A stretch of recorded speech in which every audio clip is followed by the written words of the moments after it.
Hello, I'm Shannon with Modern Traditional Quilts. I'm here to welcome you to our Stripey Lone Star Quilt.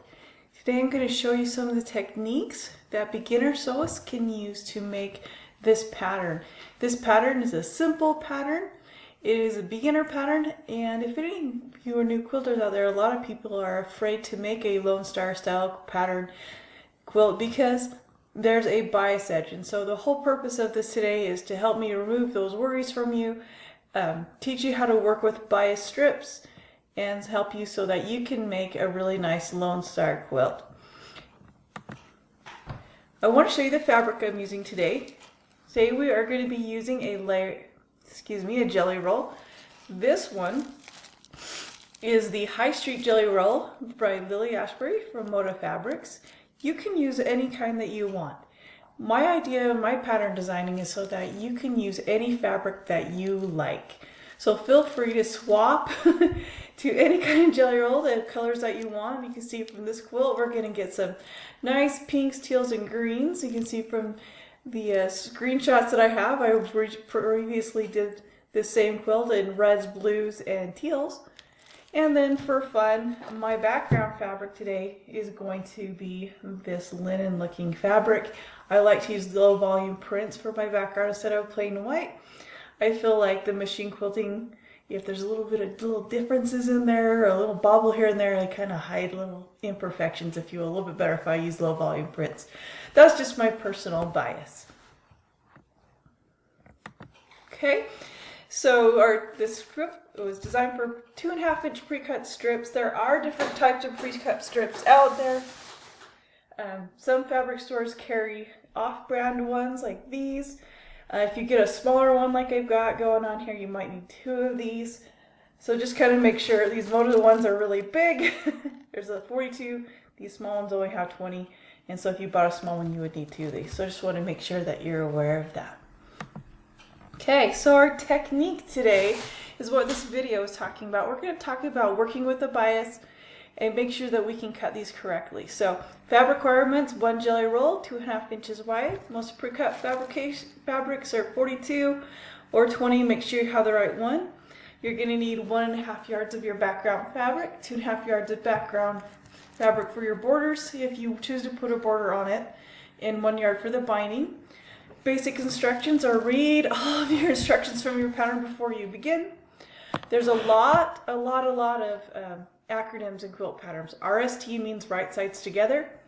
WOF stands for width of fabric. Most fabric is cut between 42 and 44 inches wide. I make all of my pattern decisions based on 40 inches wide of calculations of usable fabric. So mine are based on 40 inches wide. That way you can cut the little selvages off. If you look, a lot of people don't want these words running in their fabric. And so I designed my pattern so you can cut that off and have 40 inches of width. LOF means length of fabric. I like to cut my borders on the length of fabric grain. That way I have seamless borders. Seam allowances are 1/4 inch, and any pattern updates will be posted on my website. Sometimes we get patterns released and tested, and maybe a couple things have to be updated every now and then. So just know that any updates will be on my website. Okay. All right. So the first thing we're going to do today is assemble our strips. And one thing that you need to do is open your jelly roll and decide your color placement. What color do you want for strip number 1 on the screen? What color you want for strip number 2, what color you want for strip number 3, 4, 5, and 6, and so forth. And then we're going to sew these offset, because our goal is to trim away a 45-degree angle and to be able to use these and create a bias cut, which is what makes beginning sewists a little bit nervous about the pattern. But you'll see you'll be fine.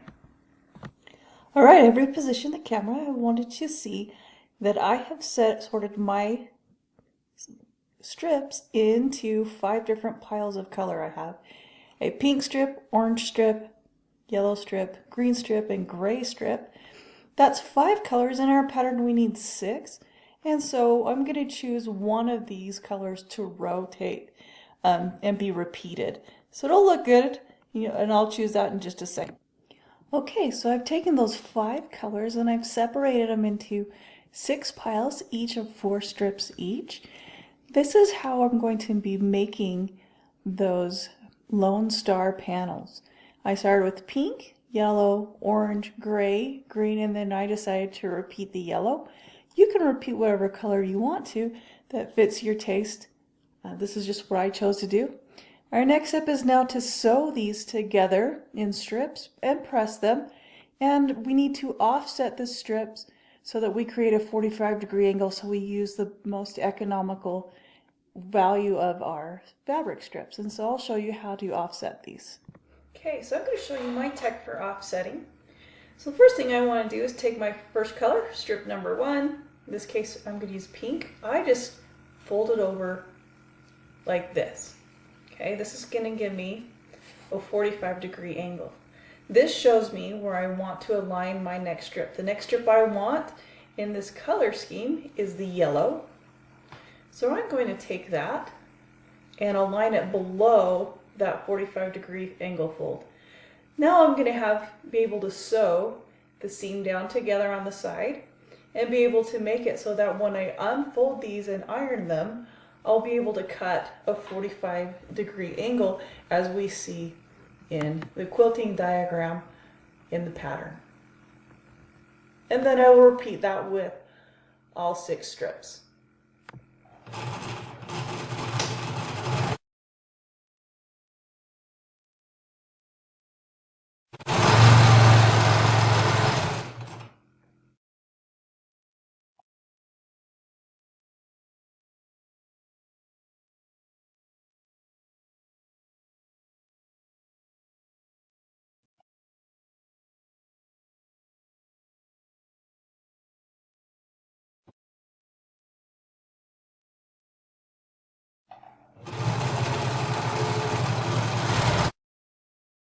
Okay, so I wanted to show you me seaming that because you'd be like, oh my goodness, at the bottom, one strip is longer than the other.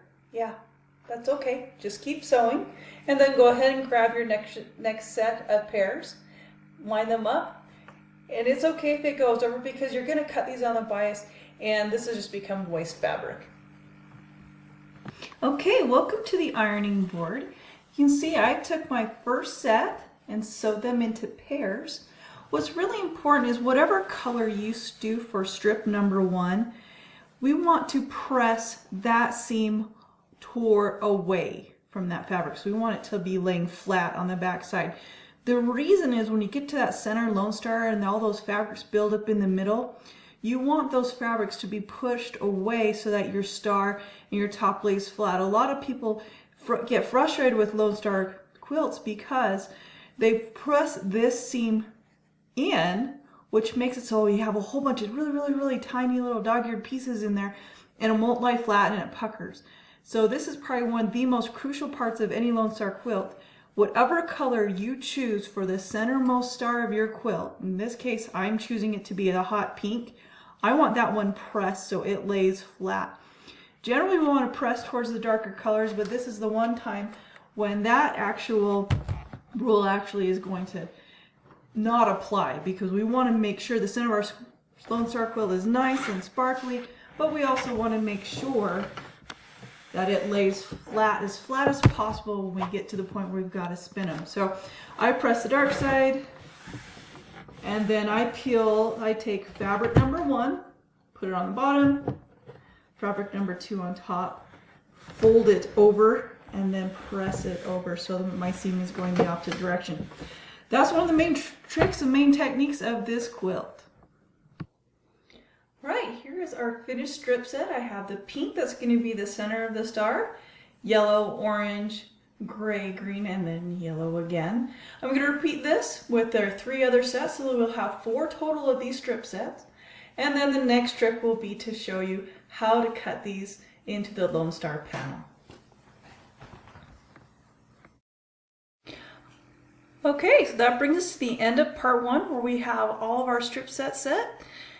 Join me for part 2 when we cut these into the Lone Star panels. Until next time, happy quilting.